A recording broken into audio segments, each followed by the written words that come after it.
Em nome do Pai, do Filho e do Espírito Santo. Amém. Amém. Olá, irmãos e irmãs. É muito bom tê-los aqui conosco. No episódio desta semana, vamos conversar sobre como anda a fé nas famílias. Quais são os desafios que enfrentamos, qual é o cenário que se desponta. Pois é, diácono. Então, cada vez mais as famílias são alvos da secularidade do mundo, né? E a Igreja, ela tem nos alertado sobre isso através do Santo Padre Papa. Infelizmente, pessoal, muitos ainda não percebem que esse fenômeno acontece no interior das famílias. Então, hoje vamos conversar sobre esse assunto. A gente espera, de certa forma, ajudar vocês, mas antes disso, solta a nossa vinheta.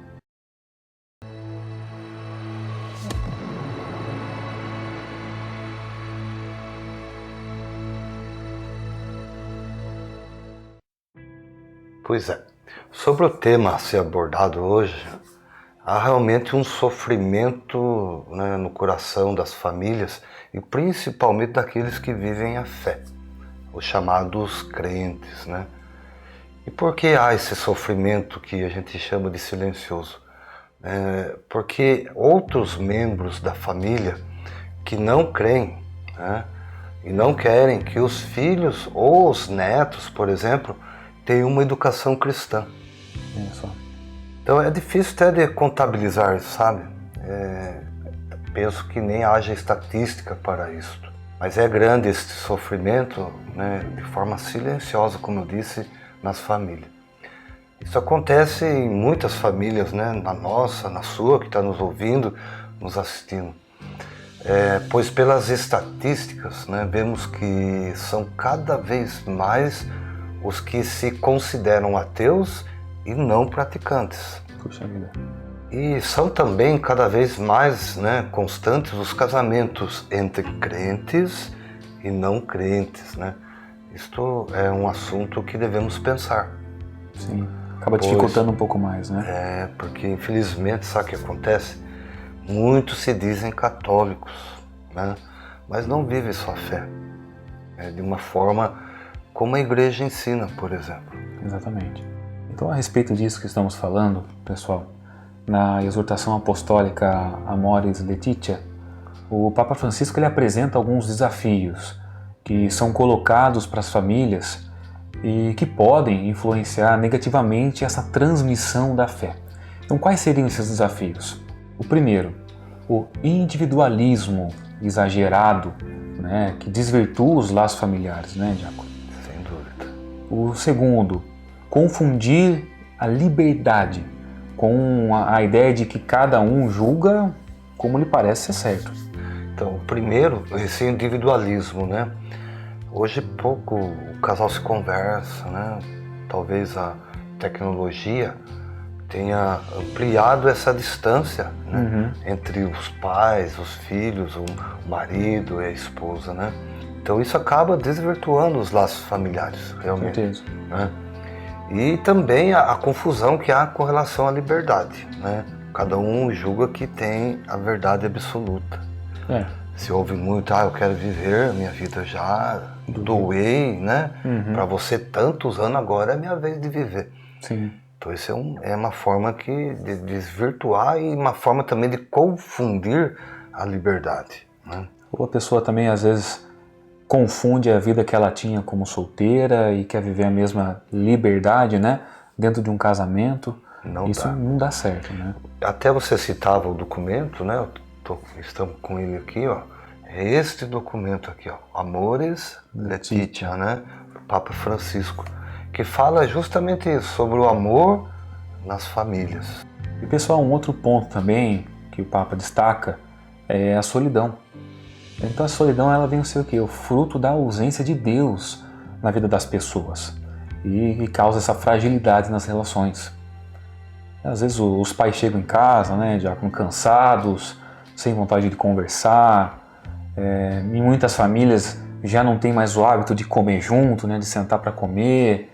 E então cresce essa grande variedade de ofertas de distração.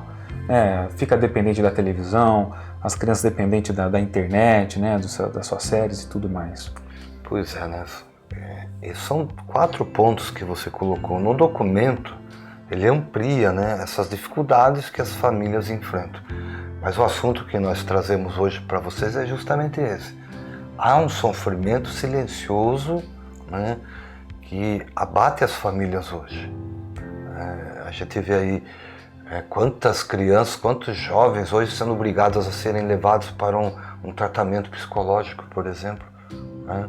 Tem aumentado muito, mas consideravelmente, bastante, é o número de pessoas, de jovens, de adultos, principalmente de jovens, adolescentes ainda, com necessidade de terapia. Eu falo uma coisa para você, Carlos, você sabe, trabalhei com a juventude já por 4 anos trabalhando e já vi casos assim, de o jovem participa da igreja, mas a família, o pai, a mãe às vezes não participa. Pois é, né? E acaba dando oprimindo a fé do jovem, né, que quer participar, que quer partilhar, e a mãe, o pai acaba fazendo um diagnóstico errado da situação, né? Falar, esse jovem está com um problema psicológico, está com problemas assim, assim, assado, mas de fato não. Está sendo oprimido dentro da família, né? Começa tudo, né? A gente vai ver um pouquinho sobre isso, mas a família é e sempre será a base de tudo. Sim, com certeza. Pois é. Então torna-se cada vez mais recorrente o desabafo dos pais que não sabem o que fazer para transmitirem a fé aos filhos, sem os obrigarem a isso, mas que ouvem frases do tipo: "Ah, não preciso de Deus para nada". Já ouvi bastante. Né? E também é igualmente, né, cada vez mais recorrente que avós sejam proibidos pelos pais, ou pelo menos por um deles, né, de falar de Deus, de Jesus ou dos santos aos netos, e muito menos ensinarem-lhes a rezar. Veja só. Então, a gente acha que está distante isso, né? Não. Eu li um artigo, né, de um site português, né? A Europa passa por uma grande transformação, né? As igrejas, muitas igrejas estão sendo fechadas, né, sendo transformadas em clube. Por quê? Porque as pessoas, né, deixaram de lado a fé, têm deixado, né? Nós aqui ainda no Brasil, na América Latina como um todo, ainda temos essa graça, né, do Espírito Santo que suscita no coração, né, das pessoas uma fé ardente, né? Então, é também recorrente, né, a gente percebe isso, que no casal, um deles se opõe à transmissão da fé aos filhos, porque prefere que os filhos mais tarde se decidam. Por acaso a gente deixa, né, para mais tarde a questão de educar bem os filhos? Claro que não. Vou deixar que ele cresça, e quando ele crescer, ele toma a decisão que ele achar melhor. Ele vai decidir se ele quer ler, se ele quer escrever, isso não faz sentido. A gente ouve muito isso, essa transferência, né, os pais transferindo a responsabilidade de educar os filhos. Né? E alguns chegam a dizer que essas beatices aí não vão dar de comer aos nossos filhos. Bom, pessoal, então como se vive a realidade da fé nessas circunstâncias que nós estamos citando aqui? Então, nós devemos insistir na prática da fé ou então evitar os conflitos e discussões nas famílias? Ou devemos obrigar os adolescentes a irem à missa ou, de certa forma, respeitar a liberdade deles, se é que eles sabem, né, diácono, o peso que isso traz, a responsabilidade que isso tem? Pois é, então, você vê a transferência que eu falava, né? Os pais devem sim educar os filhos na fé. Com certeza. Desde lá do berço, né, cantar uma musiquinha, né, a oração do Santo Anjo, falar de santos, né, falar de Jesus Cristo, né, para eles, desde da tenra idade. São dilemas que realmente a gente vive e realmente, como nós estamos falando aqui, a base familiar precisa estar bem sólida, pessoal. A gente não pode mais viver com esse dilema de devemos falar de Deus e rezar com as crianças desde pequena ou deixar que eles escolham a própria religião, se é que vão escolher alguma. Então a gente precisa parar para analisar e pensar sobre isso. A pergunta é, vamos pensar? Vamos pensar.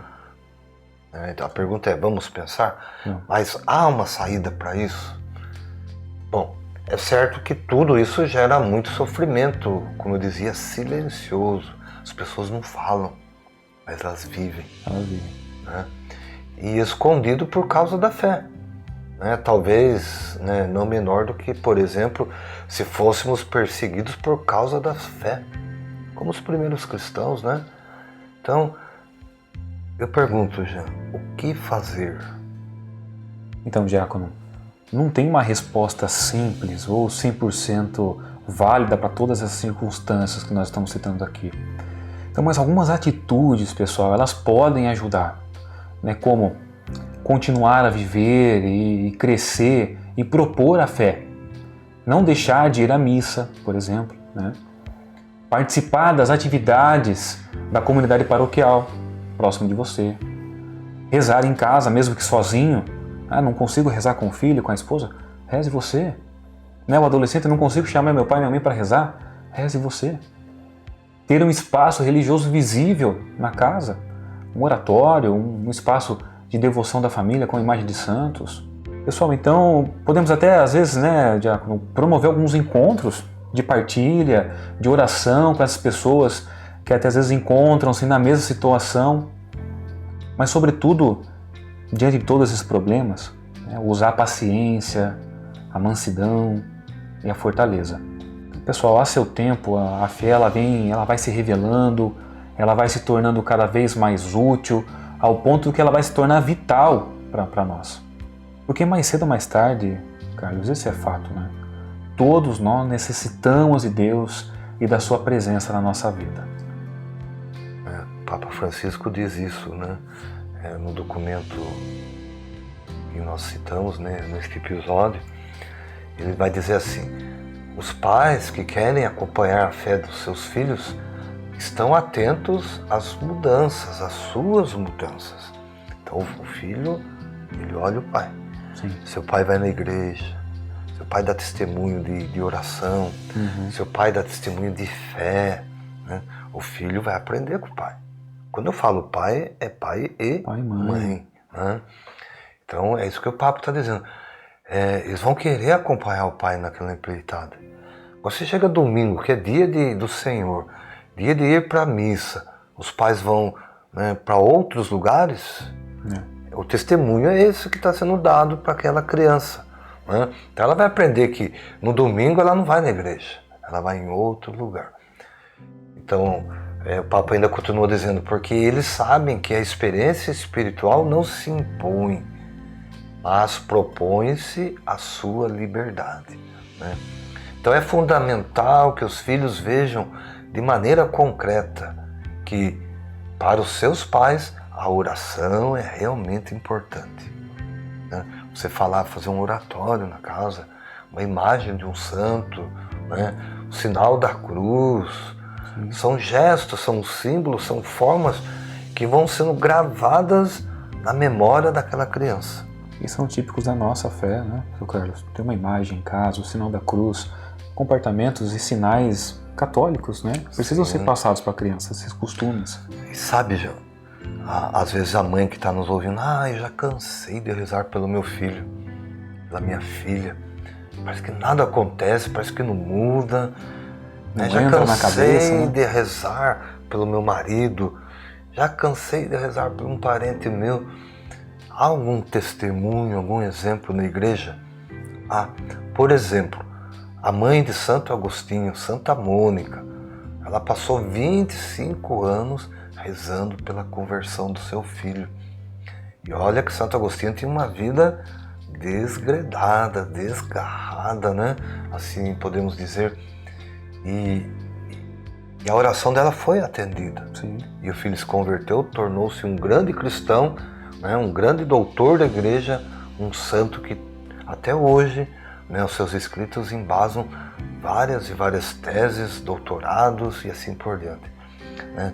Vários documentos da igreja contêm ali os pensamentos, né, os escritos, né, aquilo que inspirou, né, Santo Agostinho a escrever.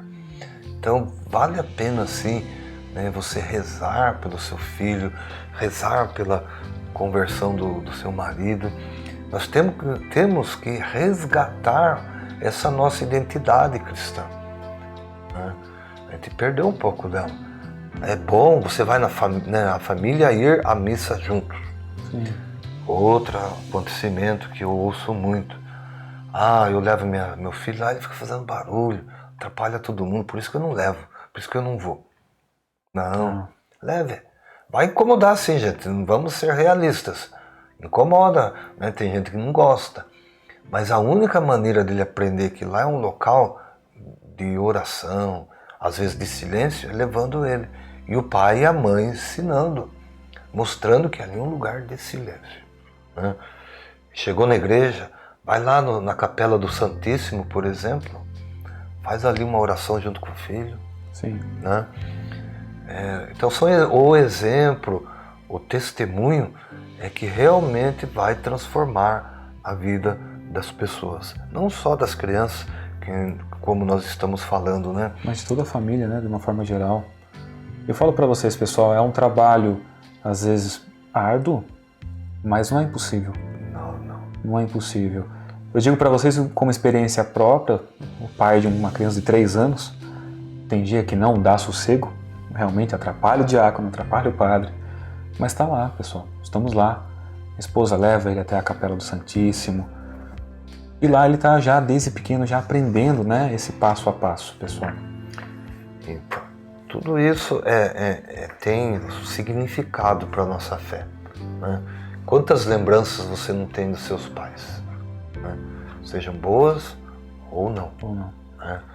Então, que as famílias, que nós cristãos, nós católicos, possamos retomar nossa identidade. É bonito ser católico, é bonito ser cristão. Vale a pena. Né? O Evangelho nos ensina que eu deixei tudo, deixei às vezes casa, família, conforto do lar, conforto, né, de viajar e tal, para ir à missa, por exemplo, com minha família. Tudo isso, né, Jesus está vendo, Jesus está abençoando, e eu tenho certeza, quanto mais você procura Deus, quanto mais você procura os sacramentos, mais luz, mais vida, mais harmonia, mais paz você vai trazer para a sua vida e para a sua família. Isso é fato, é verdadeiro. Então é isso, gente. É um episódio curto, né? Mas a gente quer deixar para você uma mensagem, né? Que a sua família tem salvação. Aquela pessoa que você imagina que não tem salvação, ela também tem. Reze, assim como Santa Mônica, peça a conversão dos seus filhos, peça a conversão das pessoas que você ama. E eu tenho certeza que Jesus irá atender a sua oração. Muito bem, pessoal, queremos agradecer você que nos acompanhou até aqui e queremos deixar aqui o nosso convite para você seguir o nosso perfil no Instagram, é o @na_fé, e também a nossa página no Facebook. Nós também temos um canal exclusivo lá no Telegram.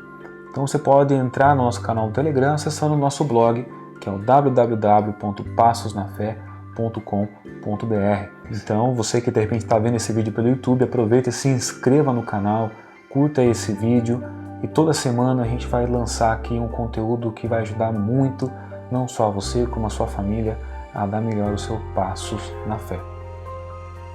E agradecendo ao Senhor, pedindo a Ele a sua bênção, sobre nós, sobre a nossa família,